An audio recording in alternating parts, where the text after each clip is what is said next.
আসসালামু আলাইকুম রহমতুল্লাহি আবরকাতুহু। আজকে পারহানুগুড়ি চলে এসেছে চট্টগ্রাম ফটিকছড়ি ভক্তপুর ইউনিয়নে চারাবট্টল স্থানে একটি প্রান্তিক কামারের কাছে। তিনি দীর্ঘদিন যাবৎ গরু, মহিষ, ছাগল, ভেড়া, হাঁস এবং মহিষের বাচ্চা, গাভী গরু, দেশি বিদেশি প্রজাতির গরু পালন করেন। আজকে আমরা তার কামারের বৈচিত্র্য আপনাদের মাঝে তুলে ধরবো, আপনারা দেখবেন। আপনারা যাতে ওনার থেকে গরু নেবেন, মহিষ নেবেন, যারা ওনার সাথে যোগাযোগ করতে পারেন।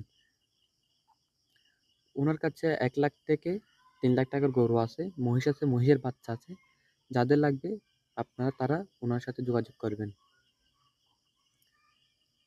তিনি অনেক অভিজ্ঞ লোক, কারণ তিনি প্রায় 12-13 বছর যাবৎ গরু মহিষ বিক্রি করেন। আপনারা তার কামারে আসবেন। তার কামারের নাম হলো ইমাম আল হাসামি এগ্রো। তার কামারে আসবেন,